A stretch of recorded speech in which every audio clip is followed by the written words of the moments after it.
talk your way through everything you're doing. That way we get audio that says what we're seeing when we're seeing it. Okay. And I'm going to follow you on the controls, Greg. I won't interfere. But yeah, that's fine.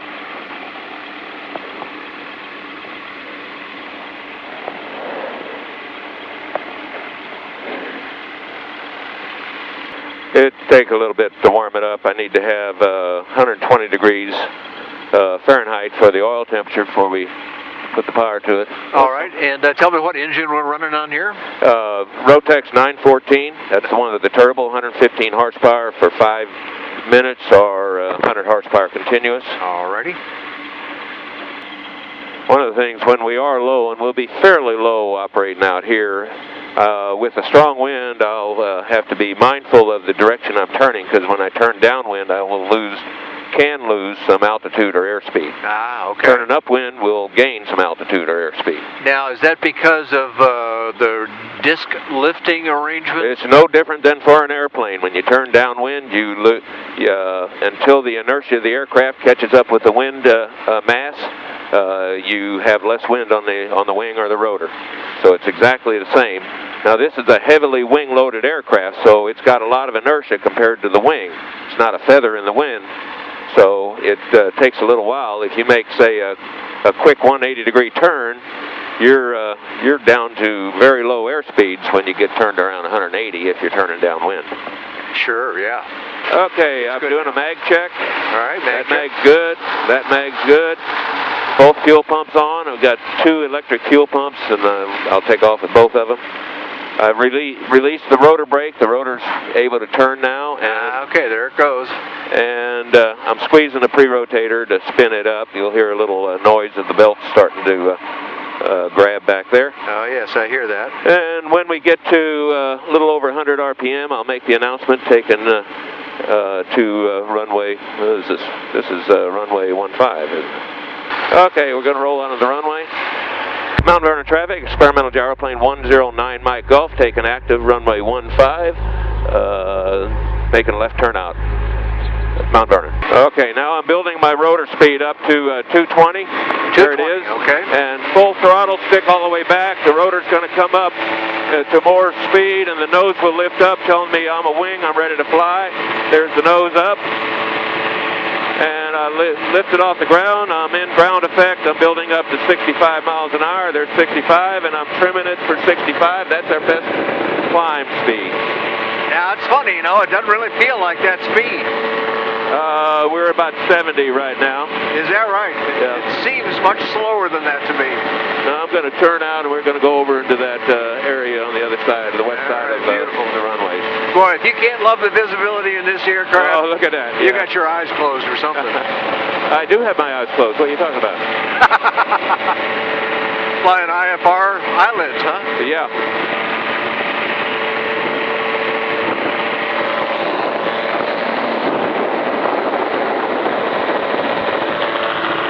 Cameras all look good, so we're in great shape. Wow, look at that turn there.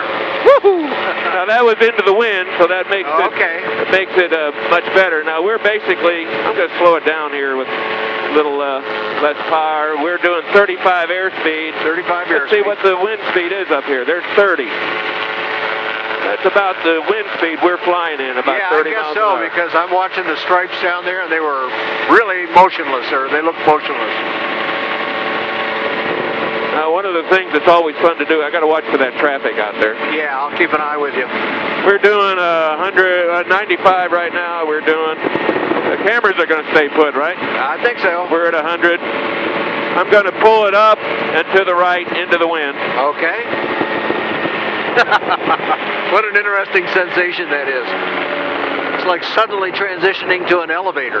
Yeah. The forward motion appears to just stop. I'm spinning just with the rudder turn, because we were down to 25 miles an hour, and that rudder just allows me to turn right around. Now, that's rudder doing that mostly for you? I did that with the rudder, yeah. Ah, okay. That was a rudder turn. Completely uncoordinated, but you don't have to remain coordinated. Go up a little bit higher, and I can do a vertical descent. All right. I am trying to avoid flying right over these houses. I don't know that they're used to aircraft flying right over them. And now, notice when I just gained a pretty good altitude there, and when I turn into the wind, it bumps me up a little bit more. The wind is straight from that direction.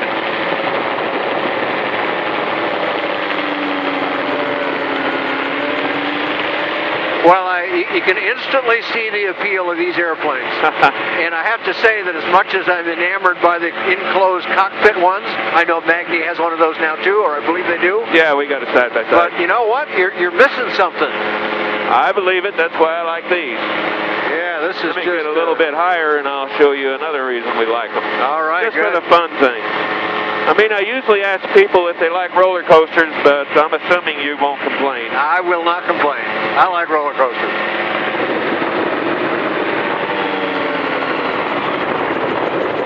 We're at 30. 30 miles. 20.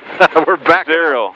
We're clearly backing up looking at the ground. Now I'm going to give it a little rudder and stick. I'll fly over those houses if I do any more. And a little rudder and stick the other way. And then when I get... so regular pilot controls to do what you just did. Right. And recovery from a low speed, high rate of sink is just like a stall recovery. Just lower the nose, add some power, get your airspeed back.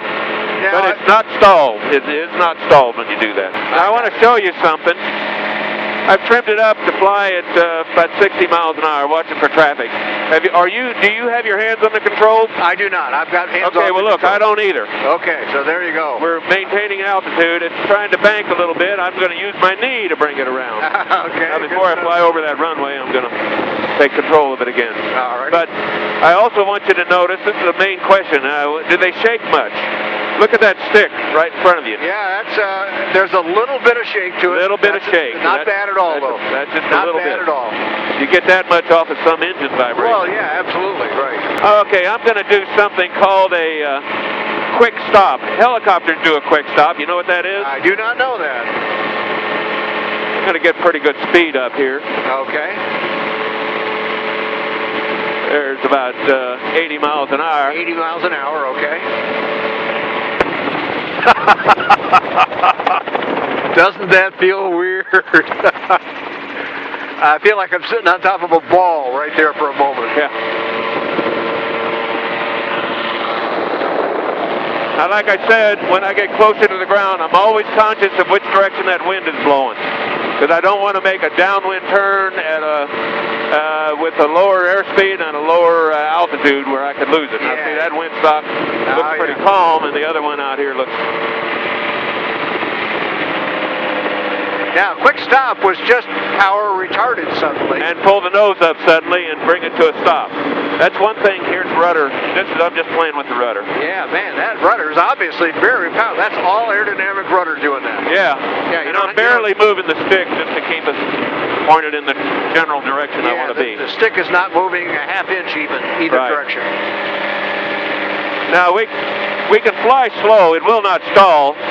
And if we're below about 35, it will not hold altitude. But okay. So what will happen is in lieu of stall, you'll just sink. Yeah, we just start losing the altitude. Yeah. Right, okay. I'm actually at 45 right now. Let me bring it down to 40. And we're still pretty well holding out. There's 35. There's 30. So in a gyroplane, this is called the area of reverse control. Because if I pull the stick back, I might think I'm going to go up. I'm not. I'm pulling the stick back. You're going to start sinking now. Look at that. Now see, I'm sinking. I can feel it in my rear end. Yeah. Oh, yeah. Now we're kind of settling forward. Now I just let the nose come down to where it was trimmed at, and we pick up our airspeed, and that's the recovery from that high rate of sink. That's one of the things you have to do on a check ride. You got to demonstrate high rate of sink and recovery. Okay. Which is a piece of cake. Which looked like it was really nothing. Yeah, it's really not anything. Okay, let's see if we can do some touch and goes. Alrighty. What's the favorite runway? Probably this one. Mount Vernon traffic, gyroplane 109er Mike Golf is high, short, right base, runway 15, touch and go. Okay, when I get down to about 300 feet, I need to pick up some airspeed. Okay. And that's what I'm doing now. I want to get to about 65 mile an hour. That's that's your approach speed? That's the best glide speed. Best and this glide, is the power off, dead stick landing. Power off, dead stick landing. Look at this. Wow, nicely done. Well, this is great, Greg. This is the joy of gyroplane flying, all right. actually doing it right near the airport here where I got fixed things on the ground I can kind of observe is actually helpful. Doing this over the trees, it's not so obvious what's going on. But watching the stripes on the runway as they stop or move or whatever, it's actually quite helpful. Now there's that upwind turn again, and yep, feels like I took a couple steps up on a ladder there for a second. What RPM on the engine are you running to have such rudder authority? That was about 4,000 RPM. 4,000, okay. It doesn't matter. Yeah, well, I don't follow that. How does it not matter if you have? Well, because if you shut the engine off. If I'm really slow, I can use both rudder and stick to make that turn. That tilts the aircraft and makes it fall, slip to the side, and then the rudder, the tail feathers will bring it around, and the rudder just helps it come around. Let's see if I can demonstrate that. I want to be a little higher when I do that. All right. Okay, now here we're doing a turn with the wind, so we should have a sinking sensation. Right. I do. Those are almost automatic for me, recognizing where the wind's coming from and which way I'm going to turn. Sure. Well, and that makes even more sense because you got a vehicle that's so capable in the wind. Right. And paying attention to it. Wow, look at this. There's 20. Wow. And now a little stick and rudder to the side will turn it. A little stick and rudder the other way will turn it. Elevator now, down. Before I get too low, I'm going to bring the power in. And there's something called the height velocity curve. The helicopter guys call it the dead man zone. It's a combination of height and speed. If you don't have enough combination of those two energies, and your engine quits, you don't have enough of those energies to get to the ground and land safely. So the height velocity curve on this one, the book says 500 feet, but that's if you have the nose up like that or something. I see. Okay. If you're keeping some airspeed, you got a little more maneuvering room. Mount Vernon traffic, Niner Mike Golf. It's high-speed pass runway 05.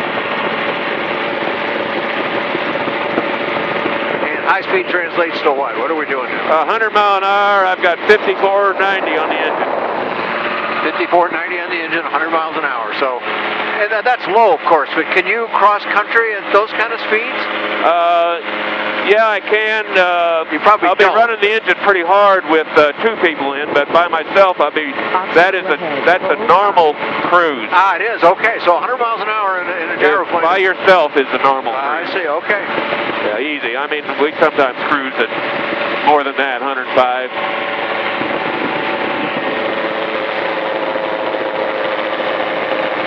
Mount Vernon traffic, gyroplane 109er Mike Golf is short, high, left base, runway 15, touch and go, Mount Vernon. Now let's see if we can... Yeah, this looks so improbable. The fixed wing guy in me goes, there's no way you're landing on 15. No way. I'm landing on the number 15. You're talking about the runway 15. I love it. Caution, sink rate. That's my GPS. She doesn't like the gyroplane rate and sink. Sink rate, pull up. Well, I'm going to go a little bit past the 15. It'll actually land slower and softer with the power off landing. Is that right? There's aerodynamic reasons for that. Gosh, look at that. Because we pulled harder G's when I flared, and that sped the rotor up, put more G load on the rotor, and allowed it to speed up, give me some helicopter energy during the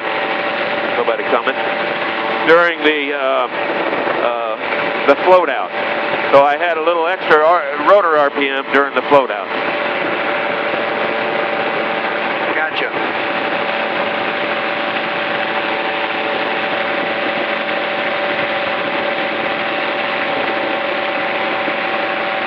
That windsock's kind of lying to us. I guess the wind's just funny there around those trees. Mount Vernon traffic, gyroplane 09 Mike Golf is short left base, runway 15, touch and go, Mount Vernon. Here we go again with one of these improbable turns. Fixed wing pilots looking. I'm using a little rudder to do this. Okay. But the rudder's not necessary. Obstacle, pull up. Sink rate, pull up. She just doesn't like anything I'm doing today. She's not too happy with you today.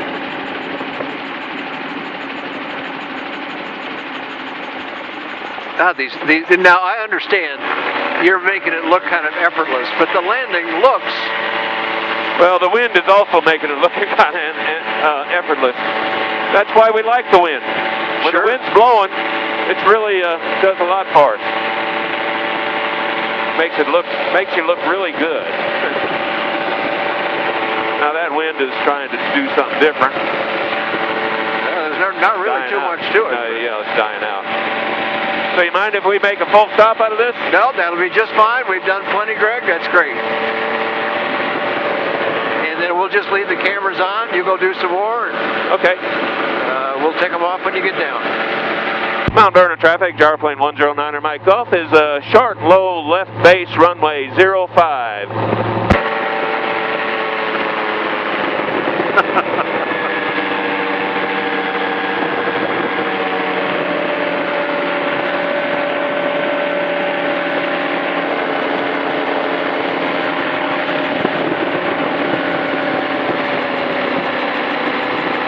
Nobody coming. Blue skies coming. Yeah, the dark clouds are not looking so threatening.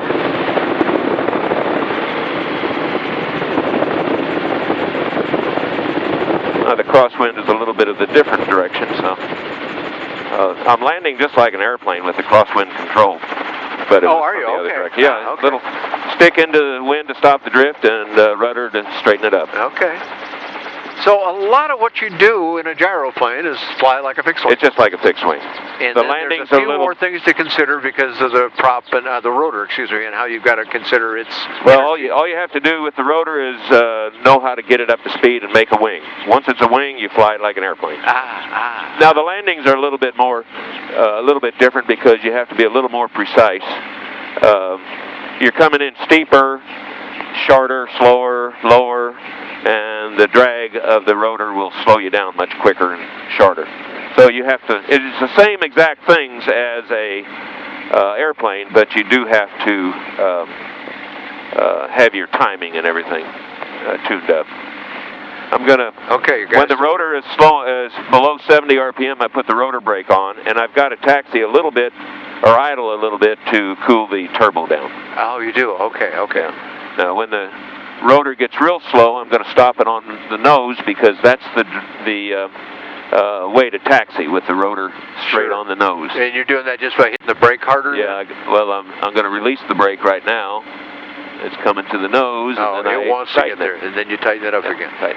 Let me idle just a little bit and shut it down. Sure thing. So, what'd you think there, Dan? Great. Great. Really fun. Really nice. And a lot of the things, what I didn't demonstrate to you that you don't need to use rudders to turn. You can do if you just All turn with with a the stick? it's all coordinated. There's Okay. no aileron, no adverse yaw, so you don't need rudders. But oftentimes we'll use them. Now it's uncoordinated, but you can make rudder turns and quicker turns and turn right around on a dime if you use the rudder too. Okay. Okay, I'm shutting everything down.